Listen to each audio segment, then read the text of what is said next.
ఈరోజు ఆంధ్రప్రదేశ్ని ఒక విజనరీ లీడర్ పాలిస్తే ఎలా ఉంటుందో మన ముఖ్యమంత్రి నారా చంద్రబాబు నాయుడు గారు ఆల్రెడీ హైదరాబాద్ని ఒక ఐటీ హబ్గా మార్చి ఈరోజు లక్షలాది కుటుంబాలలో వెలుగు నింపిన వ్యక్తి ముఖ్యమంత్రి నారా చంద్రబాబు నాయుడు గారు.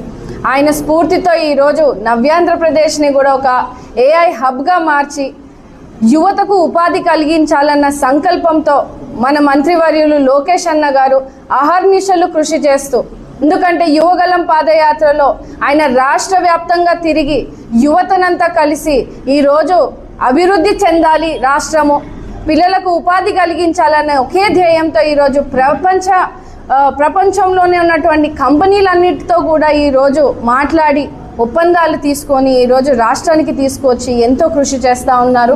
అందులో భాగంగానే ఈరోజు గూగుల్ క్లౌడ్తో మనకి ఈరోజు సంస్థని తీసుకొని వచ్చి విశాఖకు ఒక ఐటీ హబ్గా కూడా మార్చే దిశగా ముందుకు వెళ్తూ ఉన్నాం.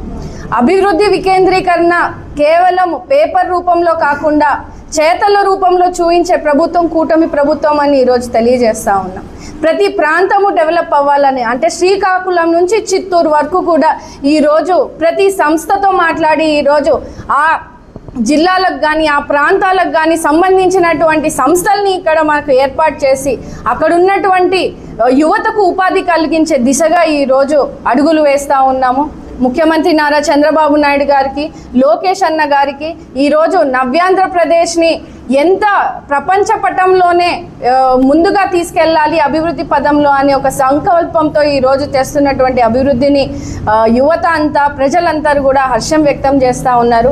దాదాపు ఈ గూగుల్ క్లౌడ్ సంస్థ 1,33,000 కోట్లతో ఈరోజు ఈ సంస్థను తీసుకొచ్చి దాదాపు 2 లక్షల యువతకు ఉపాధి కలిగించే దిశగా ఈరోజు మనం ఒప్పందం చేసుకున్నామని అంటే ఖచ్చితంగా ప్రజల మీద మనకున్నటువంటి చిత్తశుద్ధి, యువత భవిష్యత్తు మీద మనకున్నటువంటి చిత్తశుద్ధి అని తెలియజేస్తూ రానున్న రోజుల్లో ఇంకా మరింత పెద్ద ఎత్తున ప్రపంచంలోనే ప్రసిద్ధిగాంచిన కంపెనీలన్నిటితో కూడా ఈరోజు లోకేష్ అన్న గారు సమయం దొరికినప్పుడల్లా కూడా ప్రపంచమంతా తిరిగి ఈరోజు రాష్ట్ర అభివృద్ధి కోసం, యువత అభివృద్ధి కోసం కృషి చేస్తూ ఉన్నారు. ఈ డేటా సెంటర్ని విశాఖకు తీసుకురావడంతో ఇక్కడ గ్రామీణ ప్రాంతంలో ఉన్నటువంటి ఆర్థిక వ్యవస్థను మనం బలోపేతం చేసుకునే అవకాశం ఉంటుంది. ముఖ్యంగా వ్యవసాయ రంగంలోనూ విద్య వైద్యం రంగాల్లోనూ కూడా ఈ డేటా సెంటర్ మనకి ఎంతగానో ఉపయోగపడుతుందని కూడా ఈరోజు ప్రజలు సైతం ఈరోజు హర్షం వ్యక్తం చేసే పరిస్థితి ఉంది.